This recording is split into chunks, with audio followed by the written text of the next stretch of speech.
ഇന്ന് പുലർച്ചെ 4 മണിയോടെ തോമസ് പ്രഥമൻ ബാവായും 50ഓളം വിശ്വാസികളും പ്രാർത്ഥനയ്ക്കെത്തിയതാണ് സംഘർഷത്തിനിടയാക്കിയത്. സംഘർഷത്തെ തുടർന്ന് പ്രാർത്ഥനാലയത്തിലേക്ക് കടന്ന തോമസ് പ്രഥമൻ ബാവായും കൂടെയുണ്ടായിരുന്നവരെയും പോലീസ് അറസ്റ്റ് ചെയ്ത് വിട്ടയച്ചു.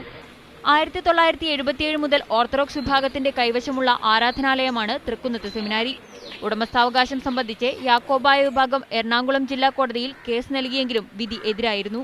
എന്നാൽ എല്ലാ വർഷവും ജനുവരി 25-ന് 10 മിനിറ്റ് സമയത്തേക്ക് പ്രാർത്ഥന നടത്താൻ യാക്കോബായ വിഭാഗത്തിന് കോടതി അനുമതി നൽകി. ഈ നിബന്ധന ലംഘിച്ചാണ് യാക്കോബായ വിഭാഗം പള്ളിയിൽ കടന്നത്. ഓർത്തഡോക്സ് വിഭാഗം മാനേജർ യാക്കോബ് തോമസിനെയും സഹായി ലിജോയെയും അകത്ത് കടന്നവർ മർദ്ദിച്ചുവെന്ന് ഓർത്തഡോക്സ് വിഭാഗം ആരോപിക്കുന്നു. ഞാൻ പറഞ്ഞു, ഞാൻ ബാവയുടെ കൂടെ ഇറങ്ങിക്കോളാം എന്ന് പറഞ്ഞിട്ട് എന്നെ പിടിച്ചു വലിച്ച് എന്നെ ഉന്തി. ഞാൻ വീഴാൻ പോയപ്പോൾ അടുത്തൊരു പോലീസുകാരൻ കൈ പിടിച്ചപ്പോൾ എൻ്റെ കൈ ഇപ്പോഴും ഞാൻ വീഴാൻ പോയി. എന്നെ പിടിച്ച് വലിച്ചു കൊണ്ടുപോയിട്ടാണ് ബാവയെ ഒറ്റയ്ക്ക് അവിടെ ആക്കിയിട്ട് ബാവയെ വലിച്ചു കഴിച്ചു കൊണ്ടുപോയത്. അതേസമയം പ്രാർത്ഥനയ്ക്കെത്തിയവരെ പോലീസ് മർദ്ദിച്ചെന്ന് തോമസ് പ്രഥമൻ ബാവ പറഞ്ഞു. ദേഹാസ്വാസ്ഥ്യത്തെ തുടർന്ന് അദ്ദേഹത്തെ സ്വകാര്യ ആശുപത്രിയിൽ പ്രവേശിപ്പിച്ചു. പ്രദേശത്ത് സംഘർഷാവസ്ഥ നിലനിൽക്കുകയാണ്. ആലുവ എസ് പിയുടെ നേതൃത്വത്തിൽ പോലീസ് ക്യാമ്പ് ചെയ്യുന്നുണ്ട്. മീഡിയ 1 കൊച്ചി.